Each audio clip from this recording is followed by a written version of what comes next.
Buff Nation. Let's go, baby. New week. New week, baby. Time to bounce back and rebound. Monday morning or Monday afternoon show, I should say, kind of breaking down everything from the weekend. How are you feeling, bro? I feel good, man. I feel good. The sting has worn off a little bit, so I think we're back in action. Yeah, I think so too. I mean, it's a tough one to swallow, obviously.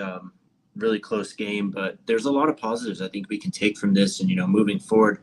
Still a lot of unknown. We don't have any injury updates, so I don't know about Travis or Jimmy, anyone really. But yeah, where do you want to start? Yeah, I guess I'll start here because as everyone knows, these Monday shows are designed to not move on. They're designed to look back. And so tomorrow we'll move on and let this thing go. But I think that my biggest takeaway is that of the two losses this season, both of them I felt like the offensive game plan let the team down quite a bit. And there's a lot that goes into that, and we're not in every huddle, and we're not in every meeting, and we're certainly not on the field knowing what's being checked into and out of.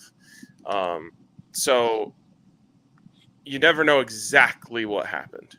But I remember in the Nebraska game, what was the stat? It was 10 straight passes to start the game. I'm pretty sure, yeah. And then you watch a game like the Illinois game when Nebraska lost, and Illinois ran the ball against them very successfully. You watch the way that BYU handled Kansas State, and they were able to run the ball against them very successfully. And that's not to say that it's just that easy. If other teams can do it, you can too.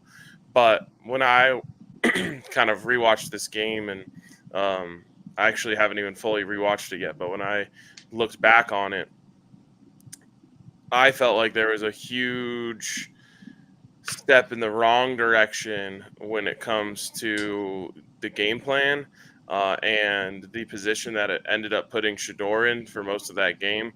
And I felt like that Shedeur being in that position was highly unnecessary and could have been avoided by doing better planning for the game and sticking to the run and trying things that put this team in a better position to succeed in running the football.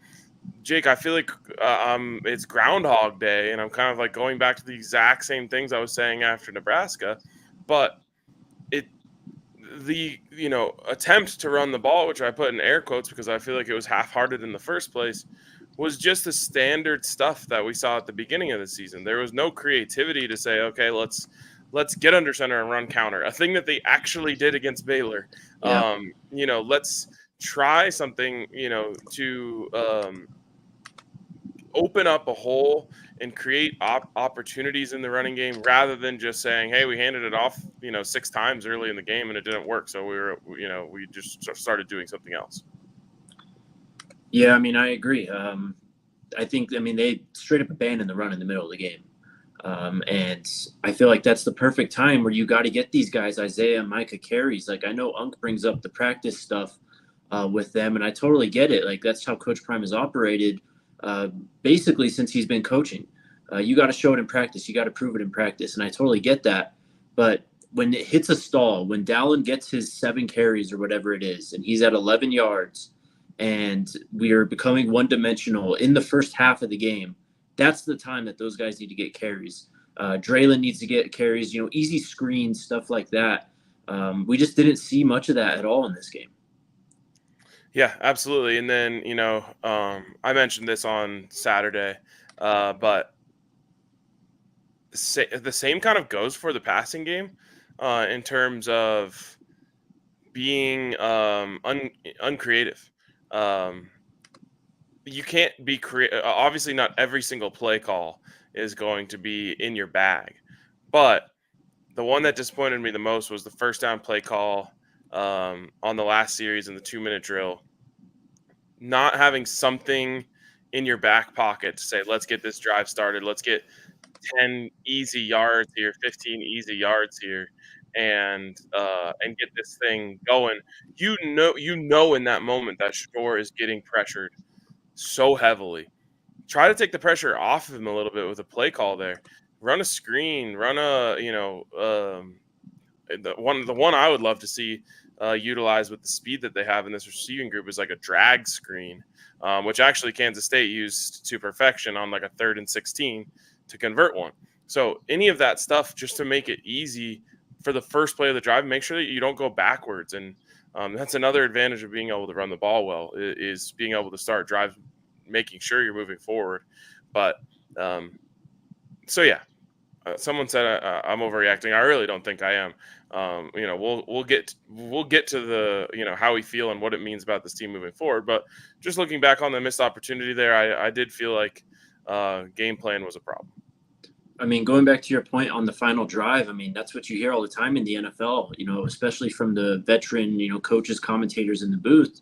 When you're trying to mount a comeback drive like that, that first play is vitally important. You need it to be a solid chunk. I'm not saying you need it to go 30 yards or even pick up a first down, but you need something to build off of there.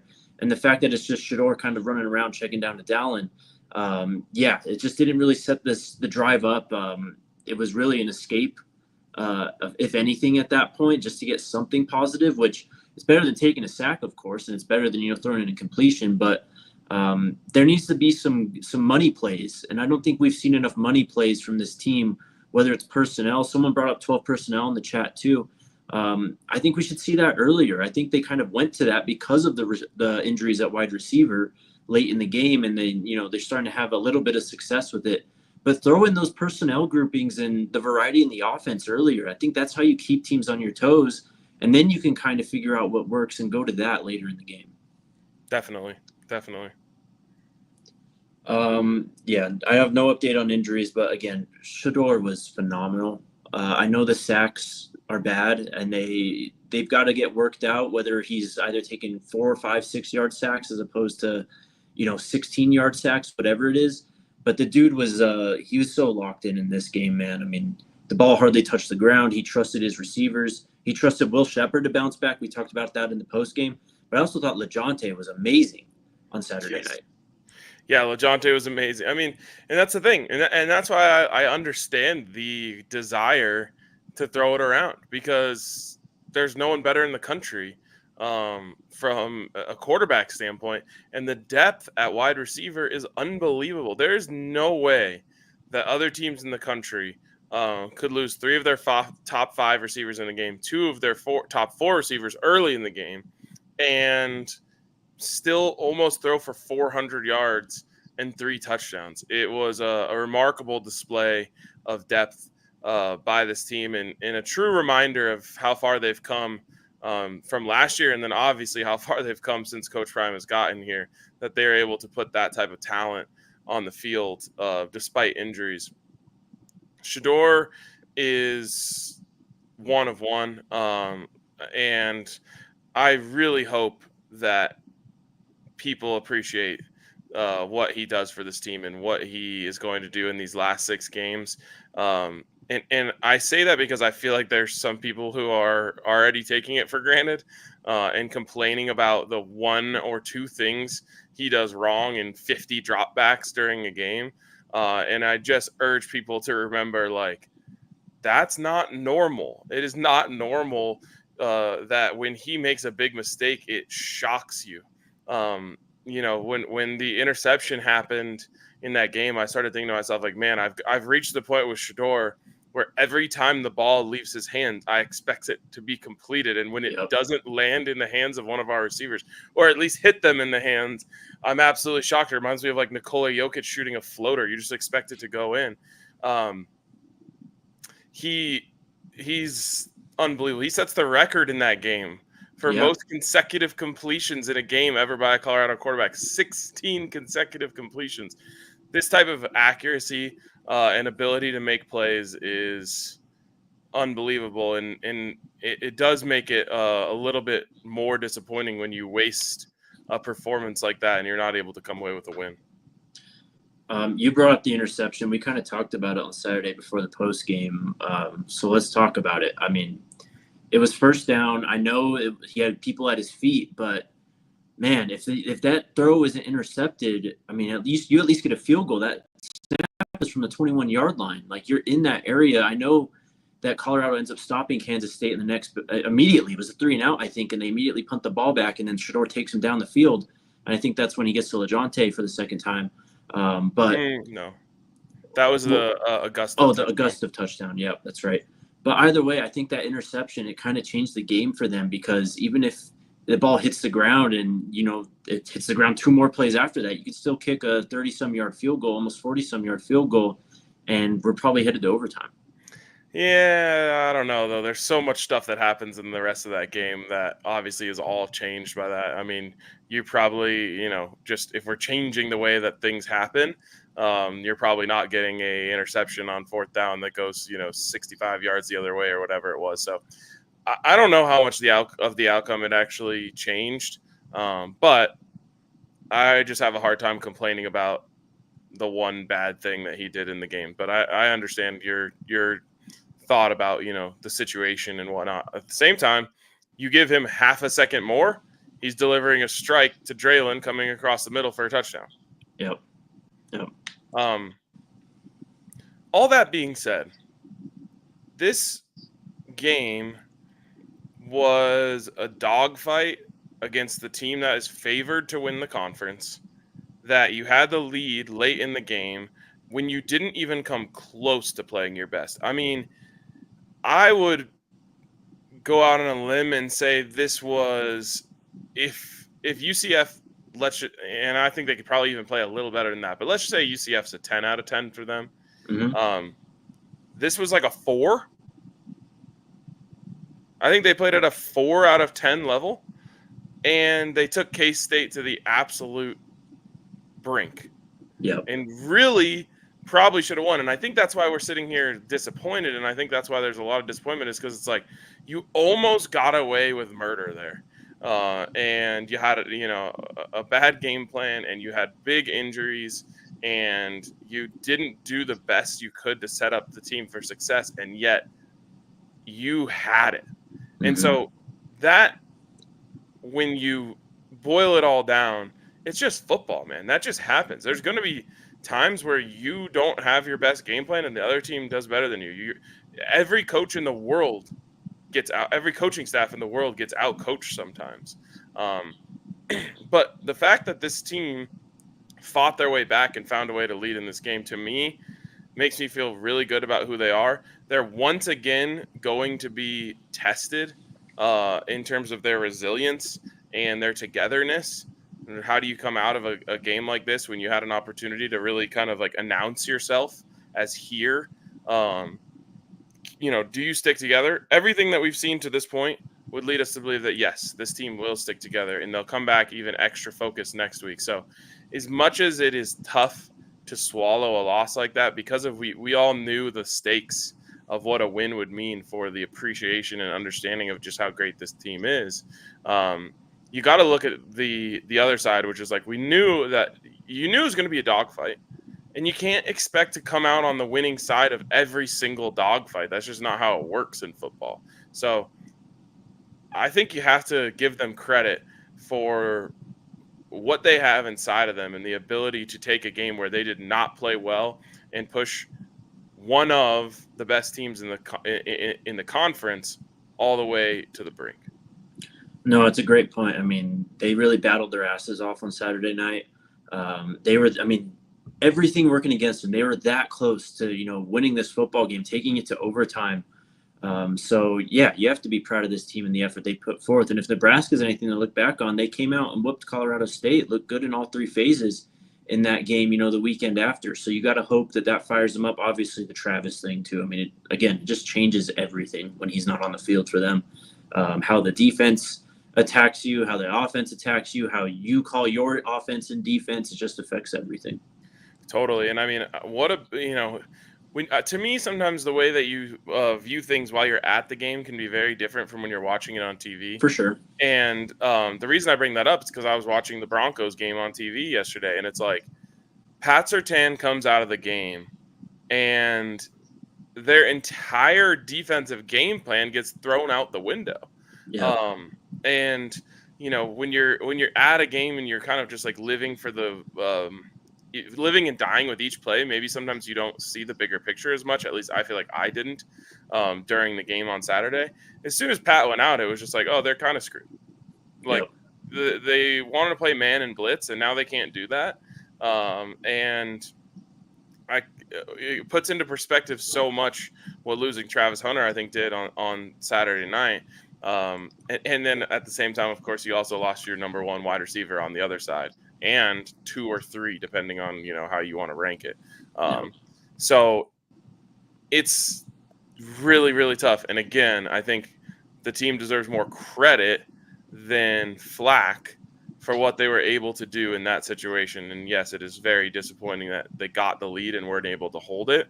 But I think this team has gold inside of them. And I think that was on display, honestly.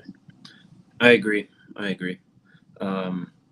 Shiloh was a liability. I don't think his broken arm, I think, affects how he plays, obviously. He wasn't wrapping up at all. So I don't know what's going to happen there. We'll have to find out. We'll talk to Coach tomorrow and see exactly if we get an update on those types of things. But that hurt, man, because he was in position to make a lot of tackles at the line of scrimmage or not too far past the line of scrimmage, and they ended up going for first down gains. Yeah, and I mean, it's been talked about ad nauseum, so I don't have too much to add to it other than I just know that that's not who Shiloh is. Yeah. And so something was obviously off, and I kind of wish that he was taken out of the position to be out there when he wasn't Shiloh Sanders, because now everyone's out there, dunking on him and having their fun with him playing poorly. And that just sucks for me to see, because that's not who he is. And you've got people in the comments saying he's always sucked. No, he hasn't. And you have to be flat out disingenuous to look at the way that he played on Saturday and say that's how he's always been, because in my opinion is actually the opposite of what he's always been. And he is not a perfect player. Very few are. But one thing that he always brings is top tier effort, top tier energy, flying to the ball, being around the ball. He led the team in tackles last year. He's someone who you can always count on for that stuff. And it wasn't 100% of Shiloh on Saturday night. And so that's unfortunate, because like I just mentioned, now everyone is teeing off on him in a way that I think could have at least been helped to be avoided. For sure. I kind of mentioned special teams. I mean, Mate had a fantastic game on Saturday. Stojanovic is getting better, I think. He had 5 kicks, had 2 touchbacks, but then you look on the other side. K-State goes 6-6 on kickoffs for touchbacks. So there's definitely things on all sides of the ball to improve on. Do you have anything else on this game before we get to the Big 12? Just because you mentioned the kickoffs, I truly don't understand. I truly don't. We had a kicker visiting. I wish our kick return team got to go up against our kickoff team, especially when it was Jimmy back there, and hopefully he's back healthy soon. But we have such explosiveness in the return game, and not being able to see it on display while the other teams get to display it against us is hard to watch. It is tough. All right, on to the Big 12 then. Sure. All right, we'll start off with Friday night, Arizona State, Utah.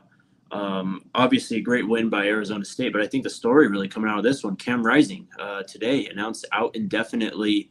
They're going to be running with Isaac Wilson, Zach Wilson's younger brother. Sounds like, I mean, if I had to guess right now, I bet he's probably the quarterback when the Utes come to Folsom here in a few weeks, but we have got time for that. But the way Cam Rising played, I mean, that's what lost Utah that game. But Scatterbo is just incredible as well.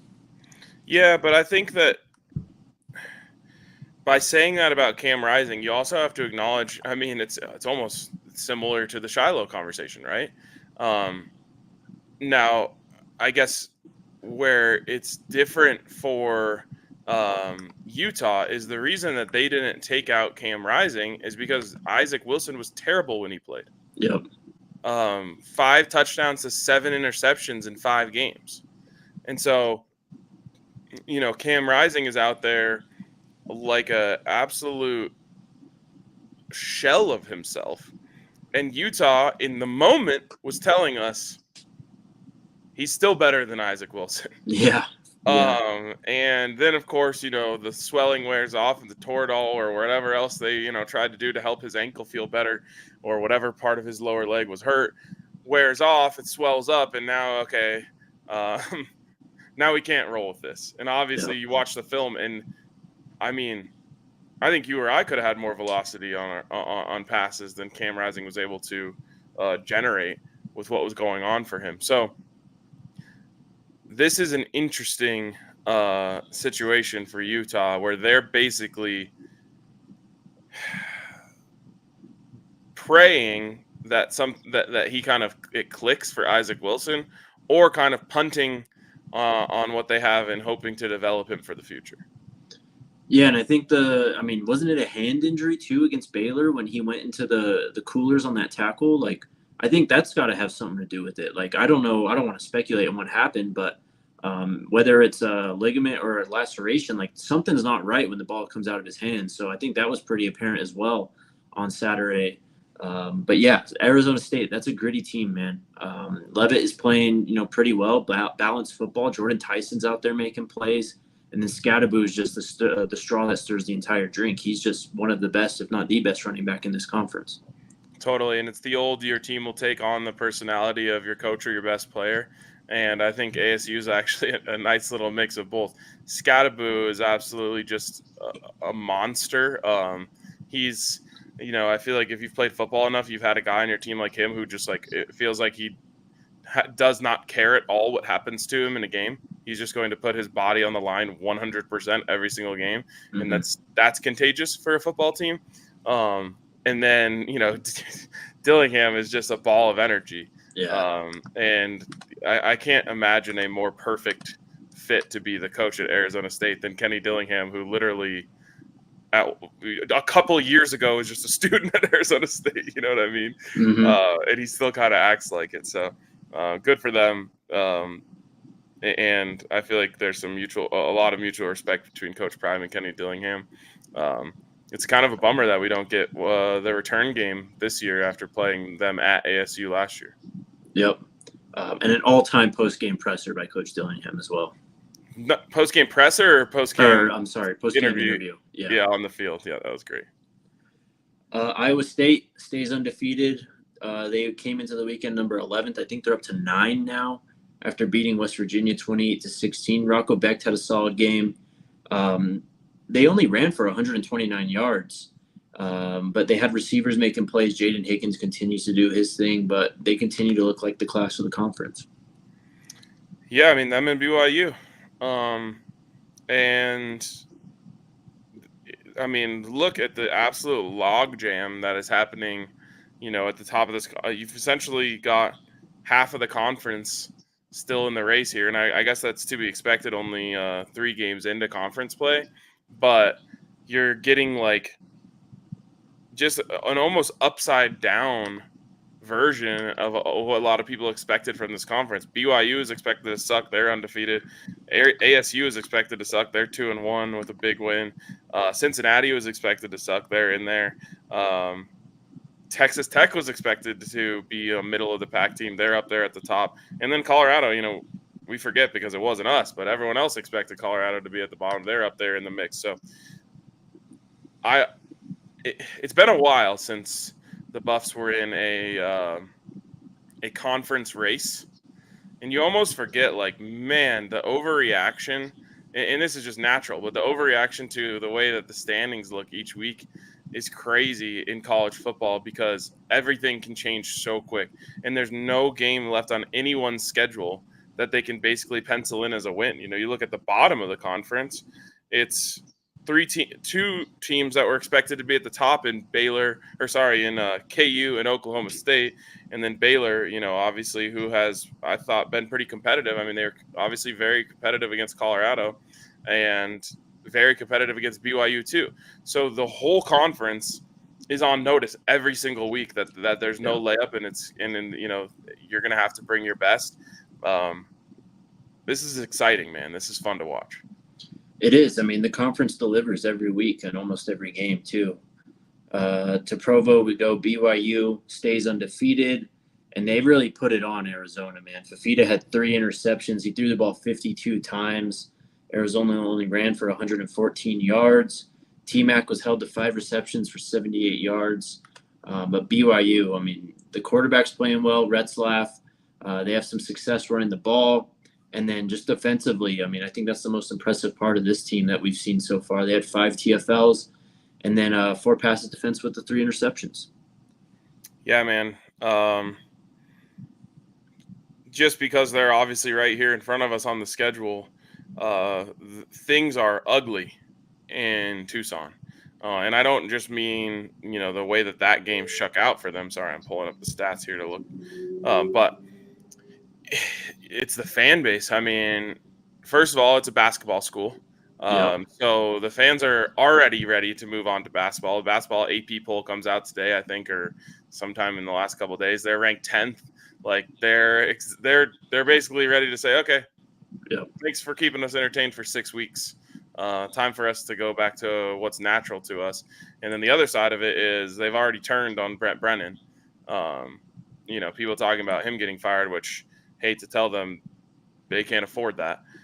So it's ugly out there. And then the opposite is true of BYU, who I've always felt like Kalani Sitake was a great coach.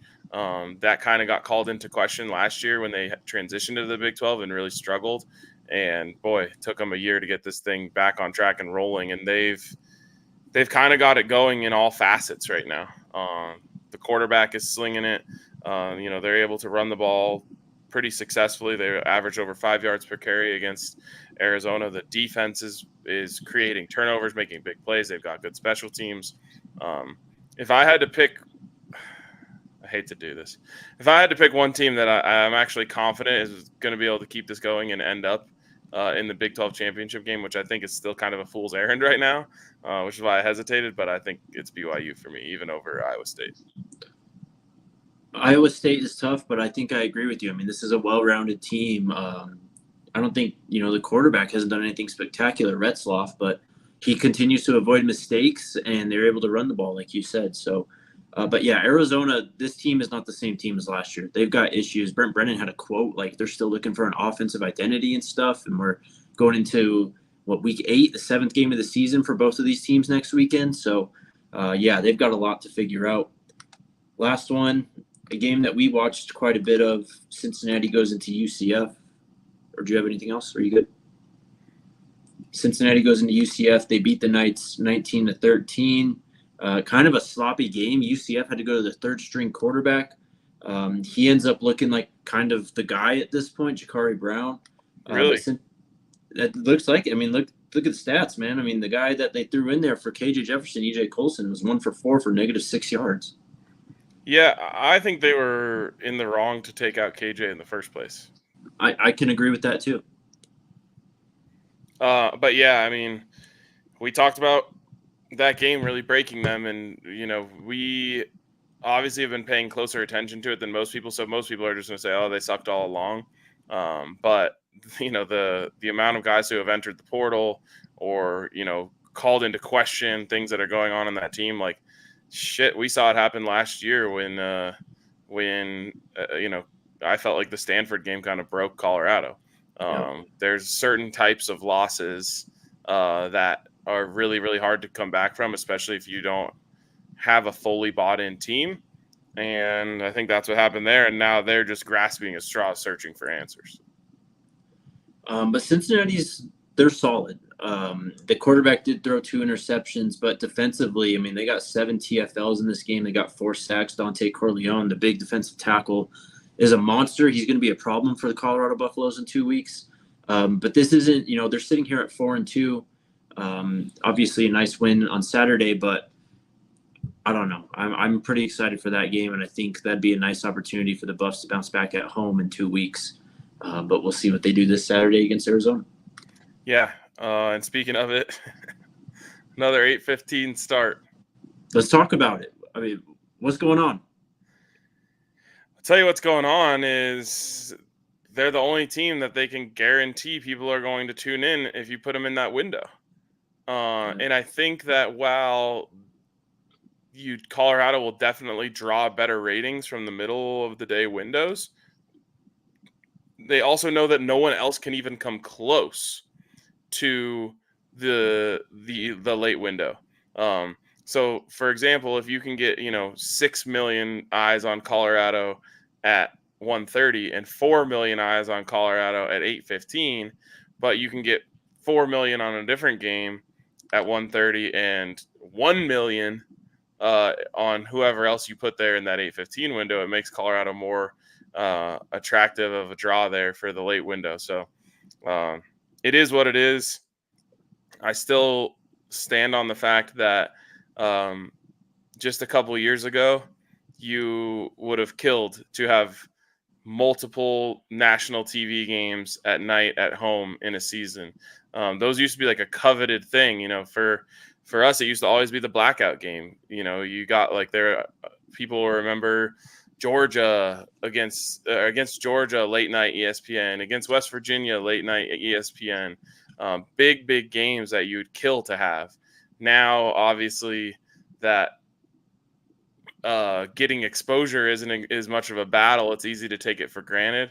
I definitely understand why everyone would prefer the other way. But the other way is noon games on Pac-12 Network. Don't forget about them. So I get it. We'd like to have our cake and eat it too, but there are bigger problems that you could have than which ESPN slot you're getting. You hit the nail on the head. I mean, these are great problems to have. I know it's not ideal, for those with families who got to actually get up on Sunday and do stuff, but everyone wants to watch this team. And I think we all thought that, moving to the Big 12 from the Pac-12, we'd avoid some of this. But, yeah, as you said, I mean, they're just going to draw eyes, whatever slot they're in. And when you look at the schedule sometimes and they're looking for an evening game and they look at what's going on in Boulder, it feels it's an easy, solution for them. So it's tough, but, there could be bigger issues at hand than this. And I'll just say this, and I almost guarantee he already is. But even Rick George was someone who felt like moving to the Big 12 would help with this. Yes. He's got to make a call and say, hey, no more. We've fallen on the sword for you here now, back-to-back home games. We're just now getting to the part of the year where it's probably going to be cold. Hopefully it's just chilly in 2 weeks when Cincinnati comes to town. But anything after that, you're going to get cold temperatures that late at night here in Boulder. I think that Rick's got to just stick his neck out. And like I said, I'm sure he already is, because I know he doesn't like it either. But say, okay, all right, no more of this. We're not going to be the 8:15 special every single week for the conference. Yep. I mean, this will be the second one. I feel like that's enough at that point. When Cincinnati comes. 4 straight. Wait, how many? Yeah, it'll be 4 straight night games at Folsom to start the season. We played 3. Played 3, and your next one will be a night game as well. Right. Okay. So every single game has been at night. The earliest one being the 6:30, I think it was, against North Dakota State. Yeah. So fan base deserves to get a day game at Folsom Field at some point this season. Definitely. On to recruiting, I guess, and then that's all I got. Sure.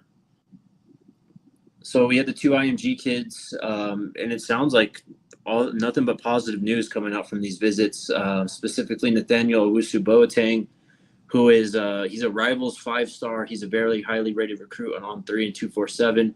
Steve Wiltfong had a quote from him from his visit, said, "I see a real opportunity with the Buffs. That feels like a great fit for me, somewhere where I can go and my impact is felt early." That's like the number one recruiting pitch, I think, with this recruiting staff and this team. So he already recognizes that. He took the picture, with London Merritt in the stands at Folsom. There's D. Lou, there's Dancy, and there's Coach Hart behind him. Nathaniel Owusu-Boateng, went up to the Boulder Trail and all that, up on the Flatirons. He's taking pictures up there. The Boulder Trail? What is it? I don't know what it's called, bro. What's it called? I mean, I think it was Chautauqua. Yeah, good luck at getting me to pronounce that or even know what that is at this point. We're just making up trails over here. I don't know, man. But he took a picture in the stadium too with "Welcome Home," Coach Prime behind him. He's kind of teasing the fan base a bit, so this would be a massive get if they get him. And like I said, everything sounds positive. Absolutely. I mean, that dude doesn't look like he's already a college player. He looks like he's already an NFL player. Yep. That is insane. But there were a lot of local recruits there. And again, London Merritt was there as well. Haven't heard from him on his visit yet, but the arrow's pointing up, man. And I think we thought coming into this game this would be a big recruiting weekend, and we had some big time recruits. But the Cincinnati game is going to be the one. Keep an eye out for names coming to visit that weekend. Absolutely. Speaking of names coming to visit, I don't think we talked about the sideline.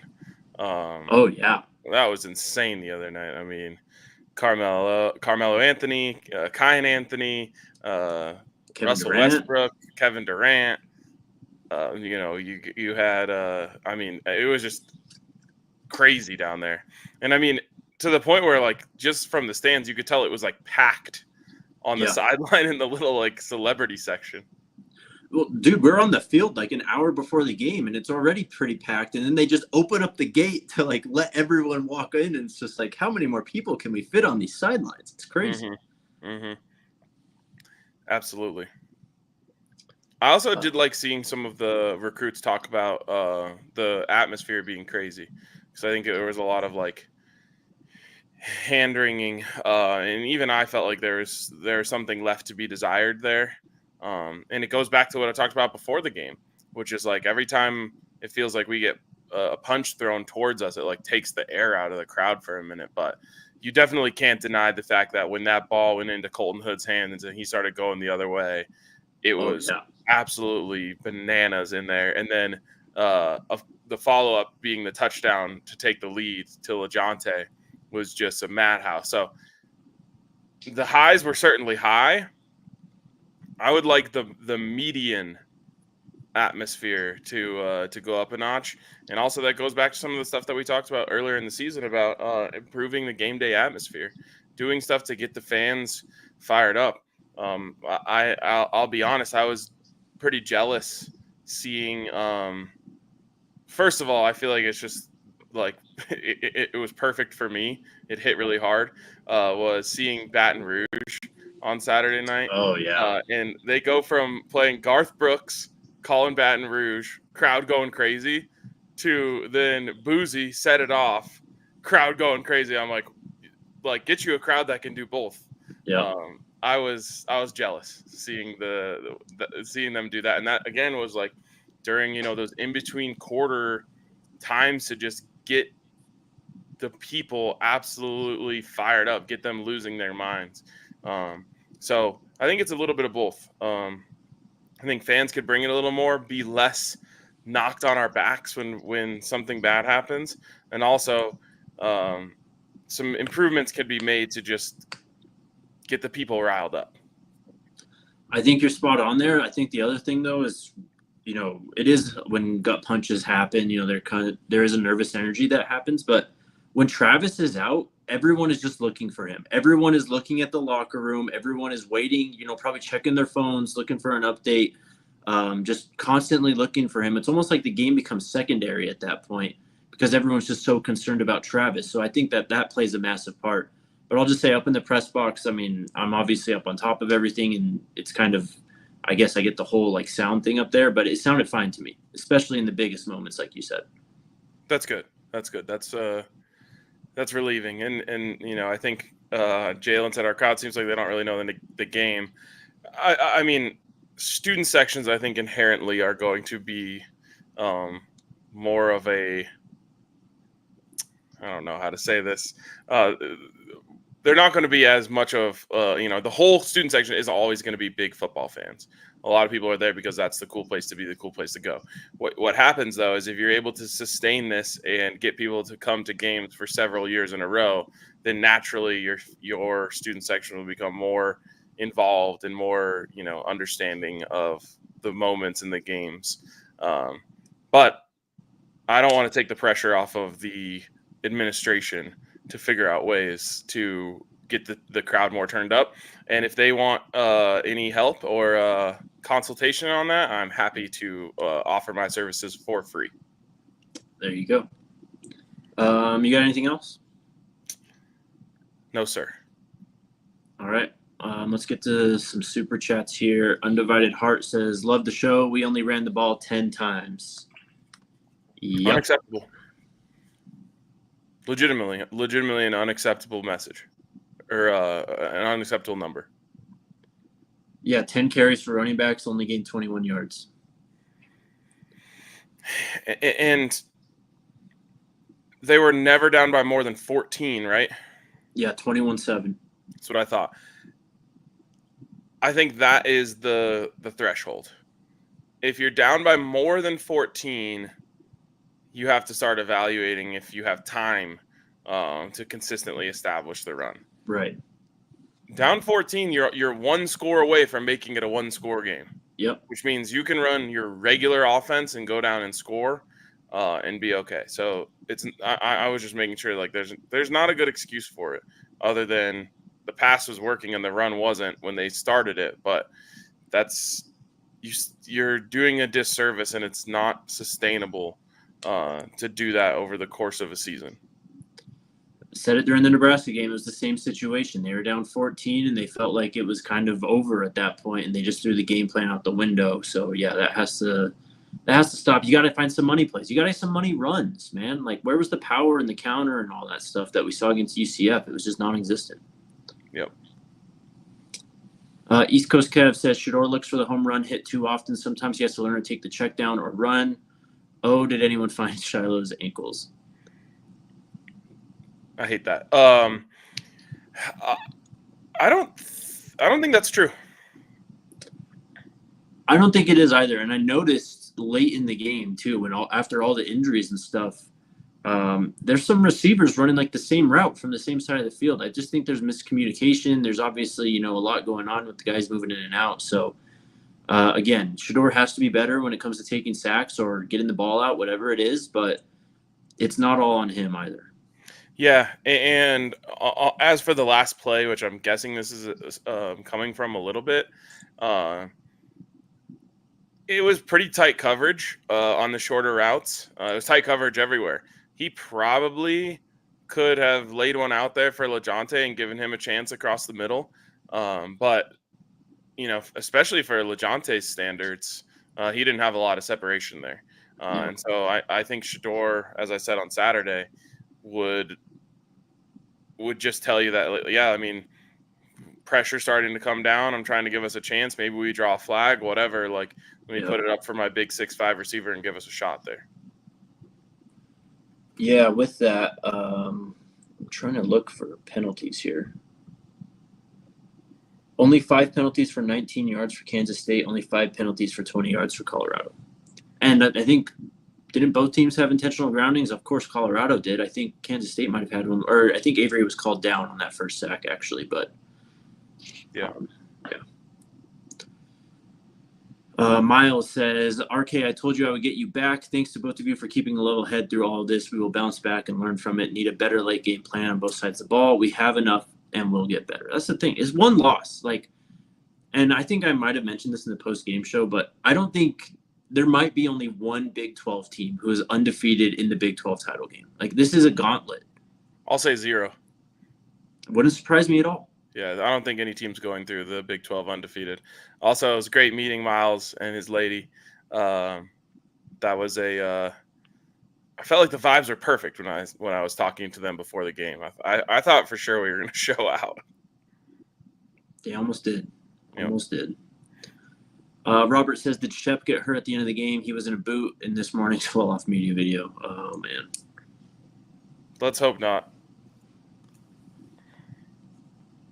Miles again says, realizing these might have costed more than $20. Thanks, Folsom. So here's more. Any word on Benson not playing? Also, did you see the Yukari Walker stuff? Hope that's not what happened with Tyler Johnson, but it's feeling more like that. On Benson, we asked Dunk after the game on Saturday. He didn't have anything. So maybe that's something we ask tomorrow and try and get.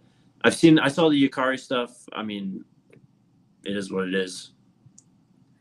Yeah. Also, Miles, I bought you guys beers as an act of appreciation for your support. You didn't need to double down on the support because of that, but I appreciate that anyway.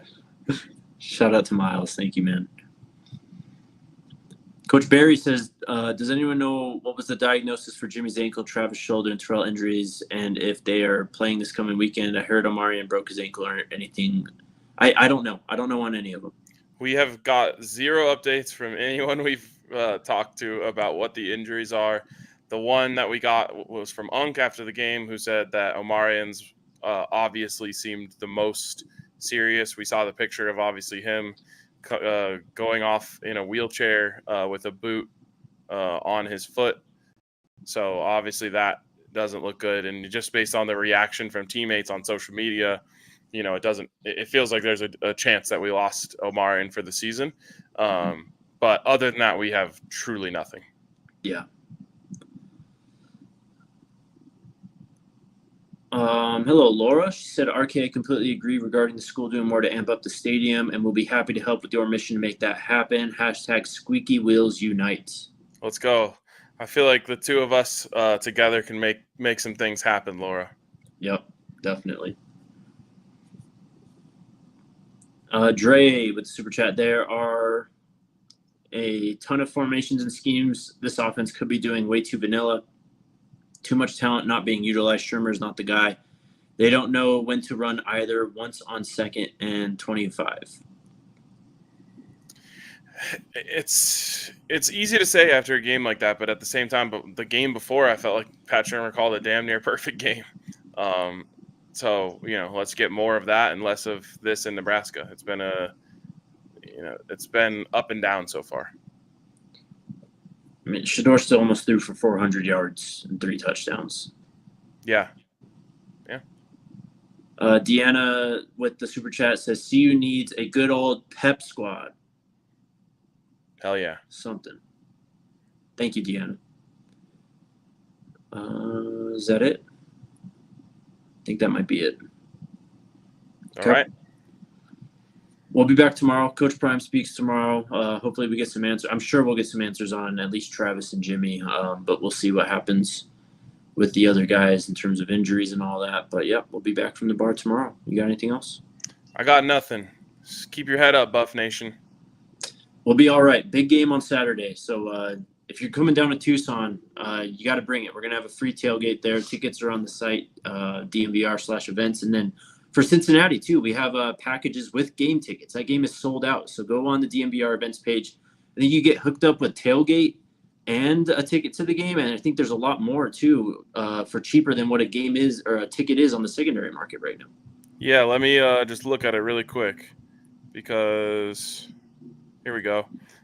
You're getting a ticket, parking, a ticket to the game, parking, and a tailgate combined for less than the cost than most of these tickets are going for on the secondary market right now. So we've got a sick deal for you on that one. And then an even better deal as it relates to coming to the tailgate this weekend in Tucson, because that's free. So we'd love to see you guys out there. We'd love to absolutely show out with Buff Nation, and it should be a blast. Yep. Just make sure you hit that RSVP on the events page, and you'll be all set for this weekend. It's a road trip weekend, man. You excited? I can't wait, man. I'm pumped. This is our first like full scale trip on the new bus. So cannot wait for this one. And obviously we're going to turn that thing into a content factory on our way down to Tucson from Denver starting on Thursday. Gonna be a lot of fun. We'll talk to you guys tomorrow. Let's go Buffs. Let's go Buffs. We all silly like the mayor.